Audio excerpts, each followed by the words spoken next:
الحمد للہ الذی ہدانا لہذا وما كنا لنهتدی لولا ان ہدانا اللہ لقد جاءت رسل ربنا بالحق والصلاة والسلام والتحیۃ والاکرام على سید عصر ما فی الوجود سر اللہ فی کل موجود نقطة الداعرة الوجود صاحب لواء الحمد والمقام المحمود مولانا و مولا الثقلین جد الحسن والحسین ابی القاسم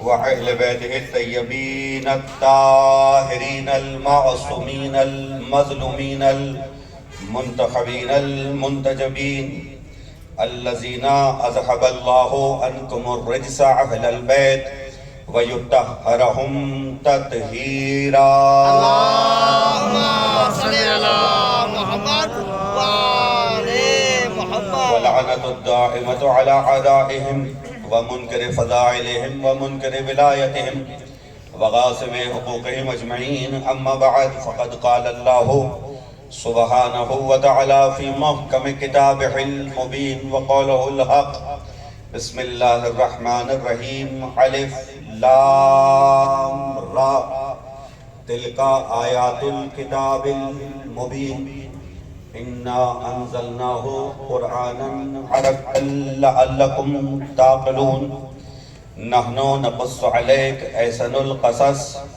بِمَا أَوْحَيْنَا إِلَيْكَ هَذَا الْقُرْآنَ وَإِن كُنتَ مِن قَبْلِهِ لَمِنَ الْغَافِلِينَ وَإِذْ قَالَ يُوسُفُ لِأَبِيهِ يَا أَبَتِ إِنِّي رَأَيْتُ أَحَدَ عَشَرَ كوكبا والشمس والقمر رأيتهم لساجدين قال يا بني لا تقصص رؤيك على إخوتك فيكيدوا لك كيدا إن الشيطان للإنسان عدو مبين صلوات پڑھ دیئے محمد اللہم صلی علی محمد وآل محمد دعا گو ہوں پروردگار عالم کی بارگاہ میں پروردگار تجھے واسطہ محمد اور آل محمد کا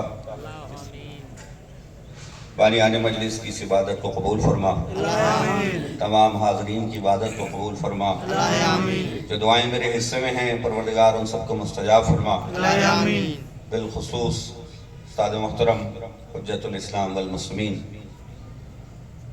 علامہ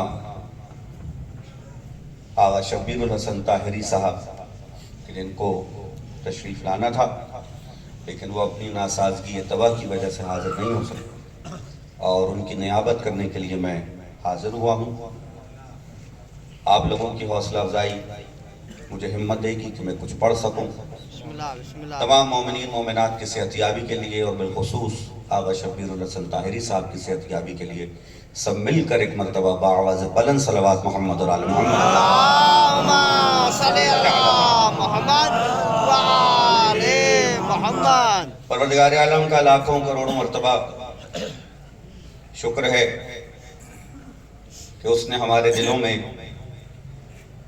ان ہستیوں کی محبت ڈالی ہے جن سے وہ خود محبت کرتا ہے بسم اللہ سبحان اللہ بسم اللہ بسم اللہ بسم اللہ حقیقت امر یہ ہے کہ محبت اور نفرت یہ فطرت کے وہ حقیقی جذبات ہیں جن سے کسی کو کوئی مفر نہیں ہے کوئی بچ نہیں سکتا ہر انسان اپنی زندگی میں کسی سے محبت کرتا ہے کسی سے نفرت کرتا ہے لیکن خوش قسمت وہ ہوتا ہے کہ جو قابل محبت سے محبت کرے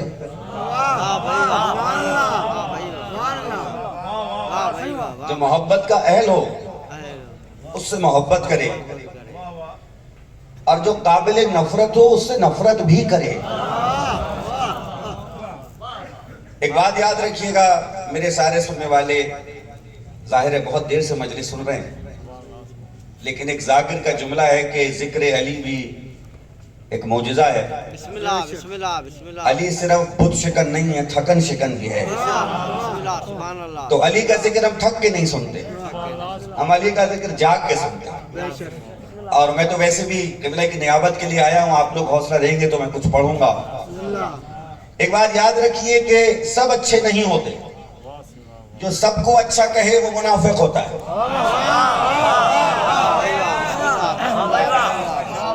سب اچھے ہو نہیں سکتے، جو سب کو اچھا کہے وہ منافق ہوتا ہے۔ مجلس امام حسین ہمیں وہ طاقت عطا کرتی ہے، جملہ میرا وصول کر لیجئے گا اور اس کی قیمت ادا کر دیجئے گا۔ مجلس امام حسین ہمیں وہ طاقت عطا کرتی ہے کہ ہم اچھے کو اچھا کہہ سکیں، برے کو برا کہہ سکیں۔ عزیزان گرامی، یہ قدر آپ نے قیمت ادا کی تو میں آگے بڑھ جاؤں۔ یہ مجلس امام حسین ہے جو ہمیں یہ طاقت عطا کرتی ہے کہ ہم حابیل کو حابیل کہیں، قابیل کو قابیل کہیں، ہم موسیٰ کو موسیٰ کہیں، ہم فرعون کو فرعون کہیں، ہم نمرود کو نمرود کہیں، ہم ابراہیم کو ابراہیم کہیں، ہم مصطفیٰ کو مصطفیٰ کہیں، ہم ابو لہب کو ابو لہب کہیں، ہم حسین کو حسین کہیں، یزید کو یزید کہیں۔ کمال ذات حسین ابن علی۔ ایک جملہ بہت بڑا آج کی اس مجلس میں کہوں گا اور آگے بڑھ جاؤں گا۔ دیکھیں کمال ذات حسین ابن علی کیا ہے، حسین کے لہو کی طاقت کیا ہے، حسین کیا ہے، حسین کے لہو کی طاقت کیا ہے۔ اگر قرآن مجید کا مطالعہ کیجئے تو آپ کو معلوم ہوگا کہ جب بھی اللہ کے انبیاء نے ہدایت کا کام شروع کیا تو لوگوں نے ان کو تکلیفیں پہنچانا شروع کی۔ حضرت نوح علیہ السلام کشتی بنا رہے ہیں تو لوگ ان کا مذاق اڑاتے ہیں۔ حضرت نوح علیہ السلام کی عمر مبارک 950 سال، لیکن لوگوں نے ان کی دعوت کو قبول نہیں کیا، اس لیے حضرت نوح کہلائے۔ اگر اس جملے کی قیمت پہنچ جائے، نوح کا مطلب ہے نوحہ کرنے والا، نوح کا مطلب ہے نوحہ کرنے والا۔ لقب ان کا عبد الملک یا نام ان کا عبد الملک یا عبد الجبار لکھا ہے، لقب ان کا نوح ہوا کیونکہ قوم پر نوحہ کرتے تھے۔ آگے بڑھئے تو حضرت لوط کا ذکر ملتا ہے، قوم نے ان کے ساتھ تکلیف پہنچائی، ان کو اذیتیں پھنچائی۔ اور آگے بڑھ جائیے حضرت شعیب کا ذکر ملتا ہے، جب انہوں نے اللہ کا پیغام پہنچایا تو لوگوں نے ان کو تکلیفیں پہنچائی۔ پھر عیسیٰ تک آ جائیے، پھر الیاس تک آ جائیے، کسی نبی تک آ جائیں تو آپ کو معلوم ہوگا کہ جب بھی کسی نبی نے اللہ کا پیغام پہنچانا شروع کیا تو لوگوں نے انہیں اذیتیں پہنچائیں اور کہا کہ یہ پیغام پہنچانا چھوڑ دو۔ مگر کمال ہے اس ذکر حسین ابن علی کہ 1400 سال گزر گئے، دنیا کے ہر کونے میں یہ ذکر ہو رہا ہے، نہ کوئی کل روک سکا نہ کوئی آج روک سکا ہے۔ اور ایک تاریخ کا پہلو آپ کے سامنے پیش کروں، ذکر امام حسین کی طاقت اور امام حسین کے لہو کی طاقت۔ تاریخ نے علی سے لڑنے والوں کو تو شہید لکھ دیا۔ دیکھیے میں بہت احتیاط سے گفتگو کرنے کا قائل ہوں اور میں تاریخ اسلام کا اسٹوڈنٹ رہا ہوں اور میں نے تاریخ اسلام بہت صحیح کتابوں سے پڑھی ہے۔ ان صحیح کتابوں میں لکھا ہے کہ علی کی جنگ ہوئی کچھ لوگوں کے ساتھ خلافت کے زمانے میں، جب علی نے خلافت سنبھالی ہے، ادھر والے بھی رضی اللہ ادھر والے بھی رضی اللہ۔ توجہ ہیں، اگر جملہ وصول کر لے تو آج کی مجلس کا بہت بڑا جملہ ملے جا رہا۔ تاریخ اسلام نے لکھا جو ادھر سے لڑا وہ بھی رضی اللہ، جو ادھر سے لڑا وہ بھی رضی اللہ۔ تاریخ نے علی سے لڑنے والوں کو تو رضی اللہ لکھ دیا، لیکن اتنی ہمت کسی میں نہیں ہے کہ حسین سے لڑنے والوں کو رضی اللہ لکھ سکے۔ ابھی بھی ہاتھ باندھ کے سننے والوں کو جملہ کہو، حسین سے لڑنے والے کل بھی لانتی تھے، آج بھی لانتی ہے کہ نہیں؟ کوئی لکھ سکا حسین سے لڑنے والوں کو رضی اللہ تعالیٰ نے؟ کسی جھوٹی روایت میں لا کے دکھا دو، کسی جھوٹی روایت میں۔ یہ حسین ابن علی کے لہو کی طاقت نہیں تو اور کیا ہے؟ یزید کے بعد امام حسین کے بعد 9 ائمہ آئے نا۔ آپ نے کبھی غور کیا کسی حاکم نے کسی امام سے سوال بیعت کیوں نہیں کیا؟ تحقیق ہے نا، توجہ ہے، آپ سن رہے ہیں، مجھے بڑا اچھا لگ رہا ہے آپ سے بات کر کے۔ میرا تو انداز مدرسانہ ہے، کالج میں پڑھاتا ہوں، لیکن آپ لوگ سن رہے ہیں، تحقیق کرتا ہوں تو کچھ بات کرتا ہوں۔ امام حسین کے بعد کسی امام سے سوال بیعت نہیں ہوا۔ تاریخ بنو عباس، کیوں بنو عباس حاکم بنے؟ جلدی سے بات کر کے آگے بڑھا۔ بنو امیہ جنہوں نے کربلا میں امام حسین کے ساتھ ظلم کیا، بنو عباس نے، اب آپ لوگ پہنچے تو پہنچے، بنو عباس نے سیاسی طور پر نعرہ لگایا انتقام خون حسین کا۔ بظاہر وہ لوگ ساتھ تھے، حقیقت میں ساتھ نہیں تھے۔ اب جملہ کہہ دوں، اگر ظاہر میں کوئی ساتھ ہو جائے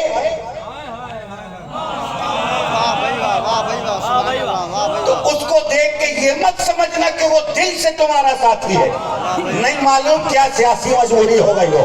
ایک صلوات پڑھ دے محمد اور آل محمد۔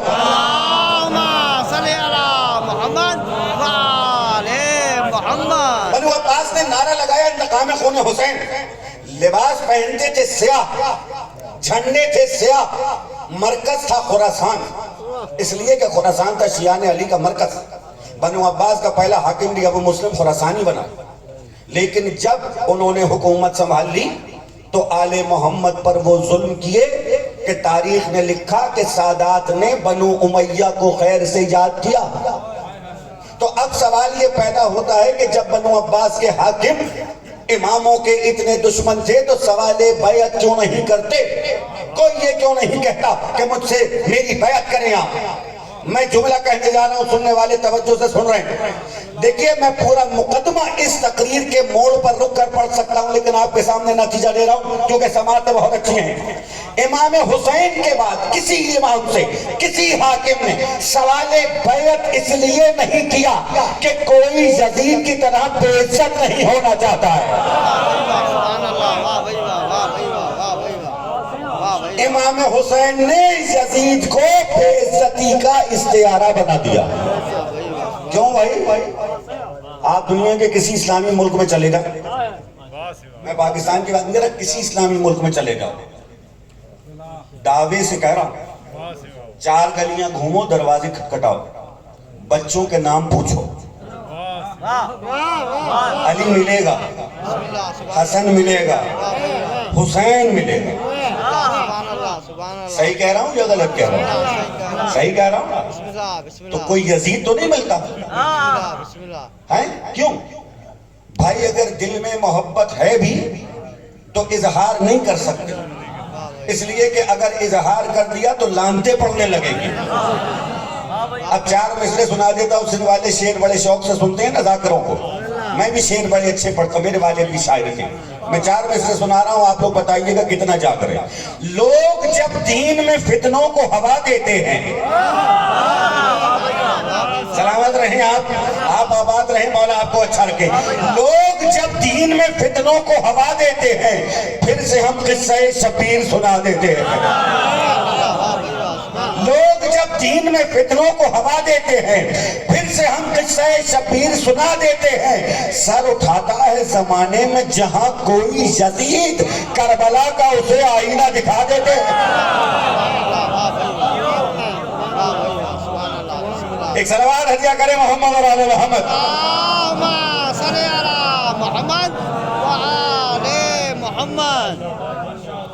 لوگ جب دین میں فتنوں کو ہوا دیتے ہیں، میرا جملہ بڑا قیمتی ہے، میں اس میں اول مجلس پڑھتے ہوئے کہہ رہا تھا، دیکھو یہ جو آنسو ہم بہاتے ہیں نا، اگر ان کی کاٹ کسی تلوار سے کم ہوتی، یہ جو آنسو ہم بہاتے ہیں، ہمارا تو مزاج ہی نہیں ہے تلوار کا، ہم تو تلوار کے قائل نہیں، ہم تو کردار کے قائل ہیں، ہم تو کردار کے ماننے والے ہیں نا بھائی۔ اگر ان آنسوؤں کی کاٹ کسی تلوار سے کم ہوتی تو کسی کو اس سے تکلیف نہ ہوتی۔ یہ جو تکلیف ہے یہ بتا رہی ہے کہ ان آنسوؤں میں کوئی چھپا ہوا پیغام ہے، تو ہم تو کسی کو پتھر نہیں مارتے۔ ہمارے پاس کیا جواب ہے کہ ہم وہی ماتم کریں گے، ہم زنجیر لگائیں گے، ہم ذکر امام حسین کریں گے۔ لوگ جب دین میں فتنوں کو ہوا دیتے ہیں، پھر سے ہم قصہ شبیر سنا دیتے ہیں۔ سر اٹھاتا ہے زمانے میں جہاں کوئی یزید، کربلا کا اسے آئینہ دکھا دیتے ہیں۔ بس اب اس کے آگے اور کچھ نہیں۔ عزیزان گرامی قدر، کبھی غور کیجئے کربلا ہے کیا؟ معاملہ کیا تھا؟ اپنے نوجوان بچوں کو مخاطب کر رہا ہوں اور آگے بڑھ رہا ہوں، بس اسی عنوان سے آگے بڑھ رہا ہوں۔ معاملہ کیا تھا؟ معاملہ یہ کہ وہ کہہ رہا ہے حسین بیعت کرے، حسین کہہ رہے ہیں بیعت نہیں کر رہے، بہت مختصر کر کے سنا رہا ہوں۔ اس نے کہا بیعت کرو، حسین نے کہا بیعت نہیں کروں گا، یہی ہے نا کربلا، بہت آسان کر کے۔ ایک سوال کروں آپ سے اس اتنے بڑے مجمع سے، سوال یہ ہے کہ ساری امت تو یزید کو ووٹ دے چکی تھی، بسم اللہ بسم اللہ بسم اللہ، پھر کیوں کہہ رہا ہے کہ حسین بیعت کرے؟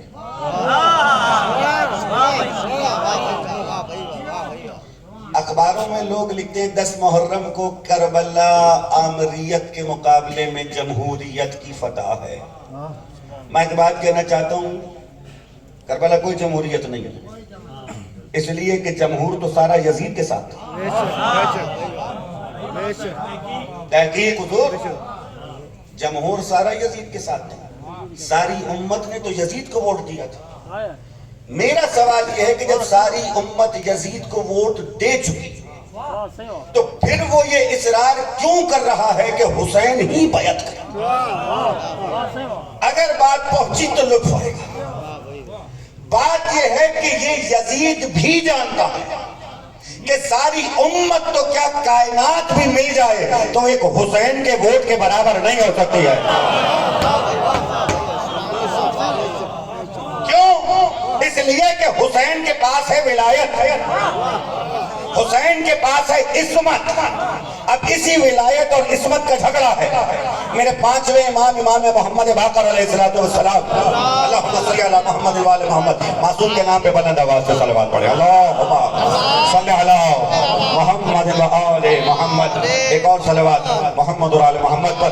قبلہ کعبہ ہمارے استاد محترم حضرت علامہ سید باقر حسین زیدی صاحب تشریف فرمائے، ان کے سامنے پڑھنا میرے لیے بہت مشکل مرحلہ ہے۔ ہمارے استاد ہیں اور انتہائی قابل شخصیت، میں طفل مکتب، جب مشکل مرحلہ پڑتا ہے تو میں اپنے والد کے 4 مصرے دہرا لیتا ہوں اور میں آگے بڑھ جاتا ہوں۔ مشکل قدم قدم پہ راہ حیات میں، مشکل قدم قدم پہ راہ حیات میں، مشکل کا سامنا ہے یہاں بات بات میں، لیکن جو بات بات میں مشکل کو حل کرے ایسا کوئی ضرور ہے اس کائنات میں، ایسا کوئی ضرور ہے اس کائنات میں۔ ایک درود کا سہارا دے دیجئے محمد اور عالمہ، آپ سلامت رہیں، آپ آباد رہیں۔ میرا نام نہیں تھا، منتظمین مجھے نہیں پہچانتے تھے، میں ان کو نہیں پہچانتا تھا، لیکن آج میں یہاں پڑھ رہا ہوں، یہ خود اس بات کی دلیل ہے کہ عزاداری کا انتظام کوئی اور کرتا ہے۔ میں اس سے بڑھ کے اور کیا دلیل دوں؟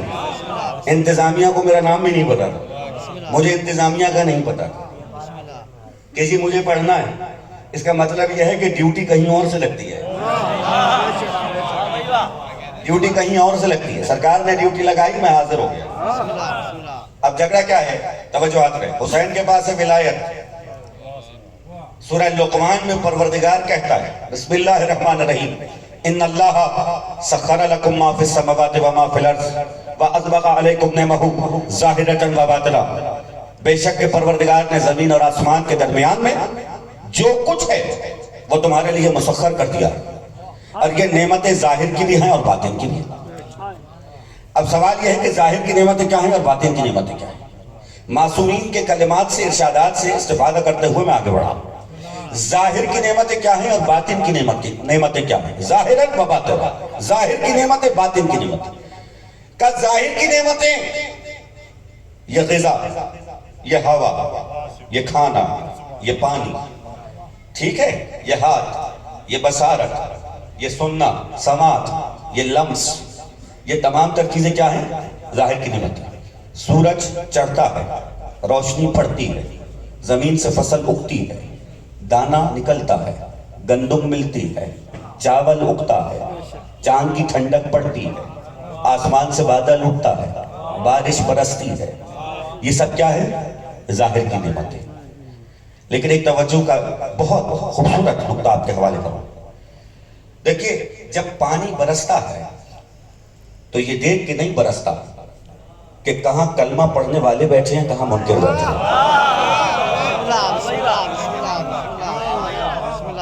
بہت شکریہ آپ کا، بسم اللہ بسم اس اللہ مجمع نے اتنی قیمت ادا کی۔ بسم اللہ دیکھیے جب بارش کا پانی برستا ہے تو یہ دیکھ کے تو نہیں برستا کہ کہاں پر کلمہ پڑھنے والے بیٹھے کہاں منکر بیٹھے۔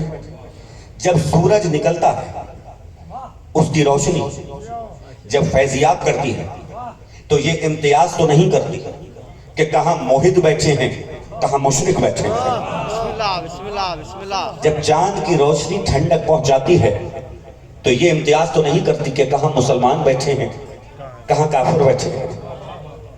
اسی طریقے سے آپ ساری نعمتیں دیکھ لیجئے، یہ ظاہر کی نعمتیں ہیں۔ اس کے لیے میں یہ کہتا چلوں کہ اگر یہ ظاہر کی نعمتیں ابراہیم کے پاس تھیں تو نمرود کے پاس بھی تھیں، اگر یہ ظاہر کی نعمتیں موسیٰ کے پاس تھیں تو فرعون کے پاس بھی تھیں، اگر یہ ظاہر کی نعمتیں مصطفیٰ کے پاس تھیں تو ابو لہب کے پاس بھی تھیں، اگر یہ ظاہر کی نعمتیں علی کے پاس تھیں تو حاکم شام کے پاس بھی تھیں، اگر یہ ظاہر کی نعمتیں حسین کے پاس تھیں تو یزید کے پاس بھی تھیں۔ وہ کون سی نعمت ہے کہ جس کی وجہ سے نمرود ابراہیم سے لڑتا ہے؟ توجہ ہے کہ نہیں؟ توجہ ہے کہ نہیں؟ بھاری تو نہیں ہو گیا؟ وہ کون سی نعمت ہے جس کی وجہ سے نمرود ابراہیم سے لڑتا ہے، فرعون موسیٰ سے لڑتا ہے، ابو لہب مصطفیٰ سے لڑتا ہے، حاکم شام علی سے لڑتا ہے، یزید حسین سے لڑتا ہے، جبکہ حکومت ہے نمرود کے پاس۔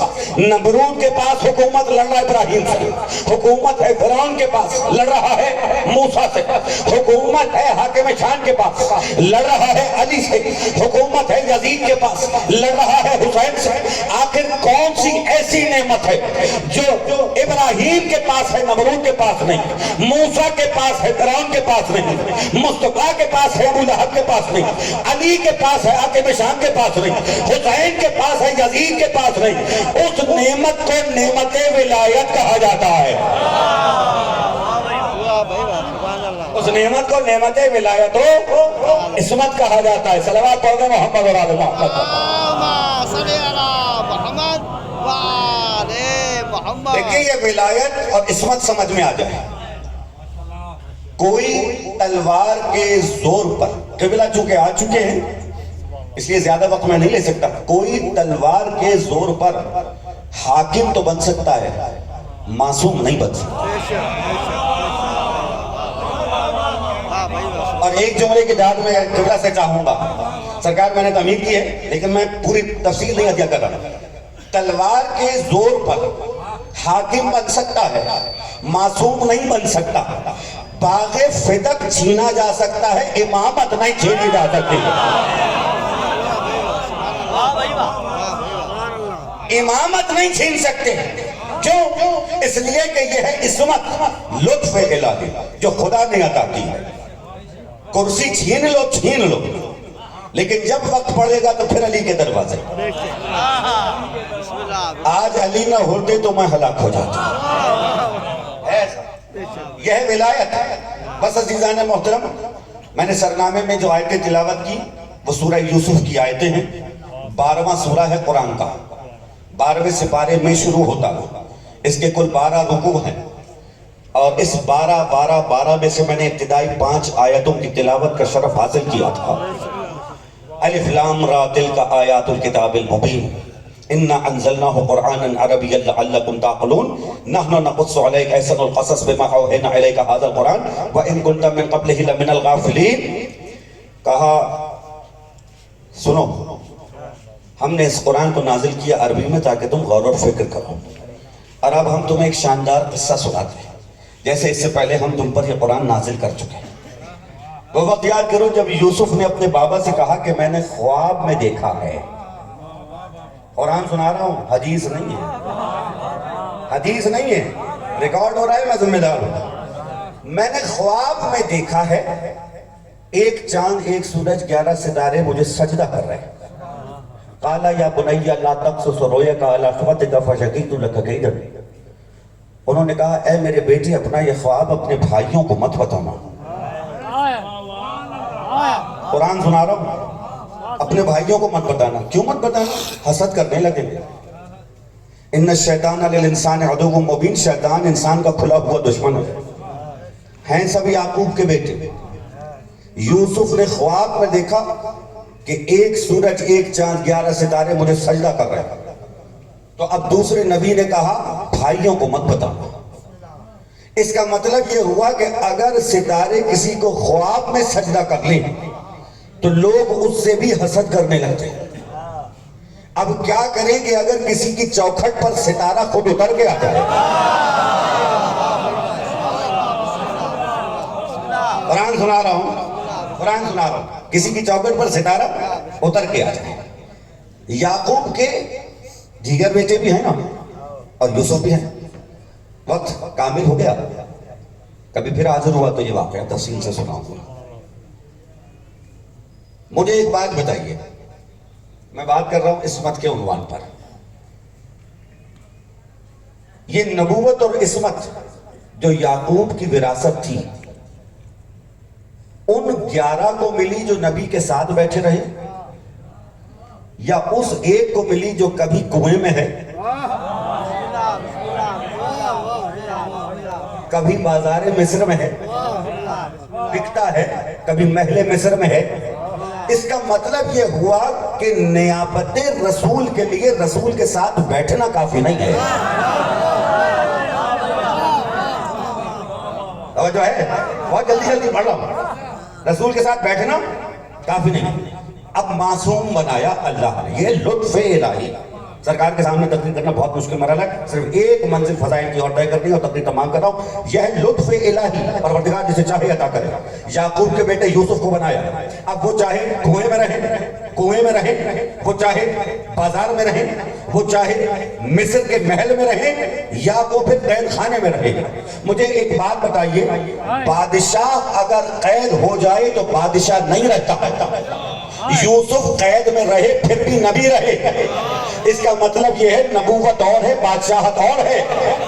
نبی اور ہوتا ہے، بادشاہ اور۔ بس یہ عصمت سمجھ میں آ جائے اور تقریر ختم ہو جائے۔ کہ معصوم کسے کہتے ہیں؟ معصوم جسے اللہ بنا دے۔ اب آپ کے سامنے ایک مثال دے کر آگے بڑھ جاؤں۔ بچہ معصوم ہوتا ہے، بچہ معصوم ہے، لیکن کب تک معصوم ہے؟ اس کی کوئی ایج لکھی ہے کہ اس سن تک بچہ معصوم ہوتا ہے؟ کہیں نہیں لکھی ہے۔ اچھا ایک بات بڑی سامنے کی ہے، بچہ معصوم ہوتا ہے، معصوم کے اوپر کوئی ظلم کرے تو اس سے نفرت کرنا آپ کی انسانیت کا تقاضا ہے کہ نہیں؟ معصوم کے اوپر کوئی ظلم کرے اس سے نفرت کرنا آپ کی انسانیت کا تقاضا ہے۔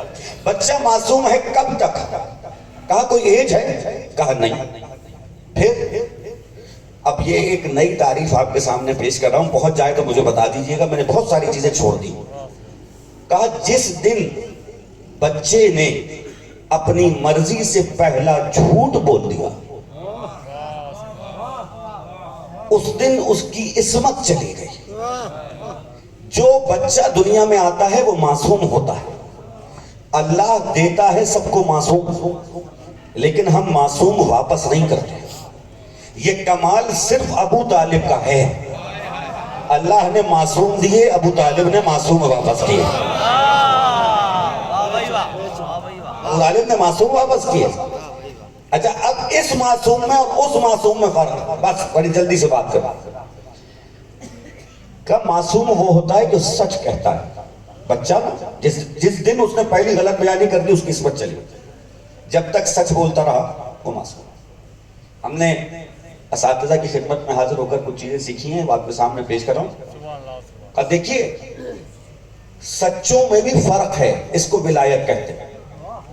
سچے آپ کہتے ہیں فلاں انسان سچا انسان ہے جو سچ بولتا ہے، ان میں اور ان سچوں میں کہ جنہیں نبی اپنے ساتھ مباہلے میں لے کے گئے تھے، ان میں فرق کیا ہے؟ بس وہ سمجھانا ہے، اور وہیں سے عصمت سمجھ میں آ جائے گی، وہیں سے ولایت سمجھ میں آ جائے گی۔ دیکھیے اگر کوئی سچ بات بتاتا ہے تو ہم اسے کہتے ہیں کہ یہ سچا ہے، ٹھیک ہے؟ اگر کوئی اس وقت کہے کہ رات ہے، سچا ہے، لیکن اگر کوئی اس وقت کہتے دن ہے تو وہ جھوٹا ہے۔ اگر کوئی زندہ کو مردہ کہے تو وہ جھوٹا ہے، مردہ کو زندہ کہے تو وہ جھوٹا ہے۔ اگر کوئی مٹی کی دیوار کو سونے کا کہے تو وہ جھوٹا ہے۔ ٹھیک ہے نا؟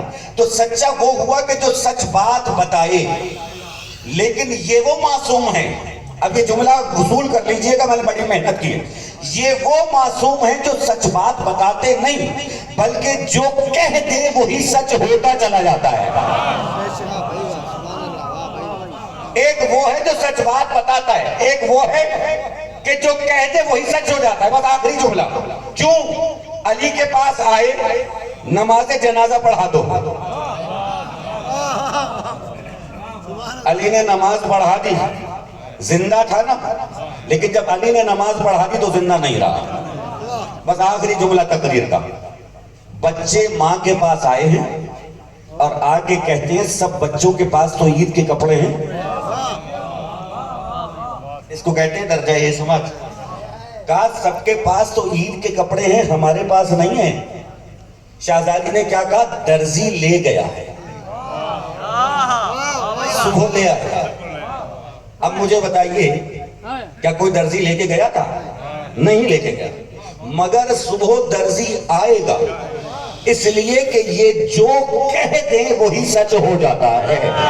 ایک صلوات ہدیہ کر دیجئے محمد اور آل محمد پر باوات ہو۔ اللہم صلی علی محمد وآل محمد۔ چار مصرے اور آپ سے اجازت کہ عقیدت پے کرے الفاظ میں جب جگمگاتی ہے، عقیدت پے کرے الفاظ میں جب جگمگاتی ہے، مجھے لفظوں سے اپنے نکھت فردوس آتی ہے، اور جناب سیدہ کے لال ہیں جنت کے شہزادے، ارے یہی وہ بات ہے جنت کو جو جنت بناتی ہے۔